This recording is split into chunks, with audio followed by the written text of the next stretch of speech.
Direktor, ito po, no, laman po ng aming balita kanina, ibinunyag ng NBI na totoong may kinuha umanong assassin si VP Sara Duterte para ipatumba sina Pangulong Bongbong Marcos. At ang sinasabi nga po dito na source ay kayo po mismo. Pwede ho ba naming malaman lang po ang mga informasyon tungkol dito kung mamarapatin po lamang po ninyo before ho kayo humarap sa hearing po ng Kongreso ngayong pong linggong ito? Well, just to set the record straight, ang interpretation po namin sa threat niya, hindi conditional yon. Ibig sabihin yung threat niya, completed yun eh. Kasi siya mismo po ang nagsabi na humanap na siya ng kausap ng assassin na pag namatay siya, may nangyari sa kanya, ay papatayin si Pangulong Bongbong Marcos, si First Lady Lisa Marcos Araneta, at si Speaker Romualdez. So it's an actual threat. So sabi ko nga, although we filed already a case of great threat and inciting to sedition, this is an open case because we are looking for that person na sinabi niya. Kung maalala po ninyo, may mga mention doon sa testimony po doon sa hearing sa impeachment na si VP Sara put up an army. So, binamonitor po namin yung movement niyan. Saka, pag mapansin po ninyo, every time any one of them will talk, yan pong yung kapatid po niya nung nagkaroon ng rally ng rage, they're always after the head of the president. And we will treat it as serious threat po sa ating presidente. And not only to the president, but to the national security. Kasi hindi po ordinaryong tao yung tinitreatin mo. And the one who's issuing a threat is the vice president who will benefit. Kung mawala po yung presidente, who will be the direct beneficiary? So siya po. So the elements of conspiracy to commit murder, ano doon po? Ang problema lang siyempre sa atin, the conspiracy to commit murder, hindi pa po siya actionable.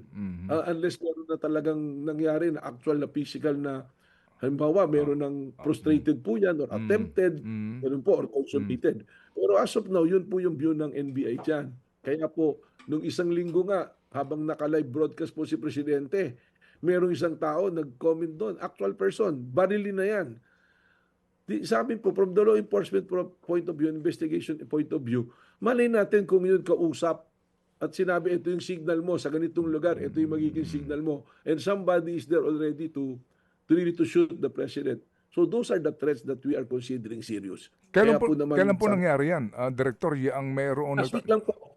Last week lang po. We are in coordination with the Presidential Security Group po. And we are actually conducting a manhunt doon po sa individual. We have identified yung mga address po niya. Pero yun na nga po basta kakaduda. 3 address na po yung pinuntahan namin sa kanya. Wala po siya. Saang lugar ito nangyari? Naka-live broadcast si Presidente nito nung sa Nueva Ecija po siya. Nung may nagsabi ganun. Sa Palayan, Nueva Ecija. Open po na lugar yan. Nandun yung Presidente. Opo. We are considering every threat ngayon sa Presidente. Seryoso. Ito po yung nakakatakot na, actually yung sinasabi po ni Mike Defensor na chilling effect, mas nakakatakot po ngayon eh. Parang yung tao, kahit sino na lang, hindi mo alam kung ordinaryong tao, can easily say, barilin mo na yan. Kunin mo na yung ulo niyan. Meron po dyan, Vice Mayor, abogado. Kung magsalita, magrevolusyon. Kailangan namin ng ulo nito ni Presidente Bongbong Marcos. Those are all serious threats, Katid. Sa totoo po. Opo. Sige. Hindi po gawa ng katutunong tao yung ganyan. Sige po. So ito hong sinasabi po dito na assassin, inyo itong itinatanggi na nanggagaling sa inyo. Ang inyo po lamang inihirap sa amin ngayon ay yung pong assessment ninyo, how serious is the threat. Pero wala po kayo talagang tumbok na iniimbestigahan po na kinuha na mismo na assassin. Wala pong individual pa masyado tinutumbok. Okay. Ang under investigation po ngayon ay yung mga related ngayon sa Vice President who are issuing the same threat. Dahil actually parang series na po eh. So ibig sabihin yung actual, halimbawa itong si Pedro, ito yung kinuha palang assassin, hindi pa po natin matumbok yan. But we are following all the leads na maglilid po kung sino talaga yung kinausap po.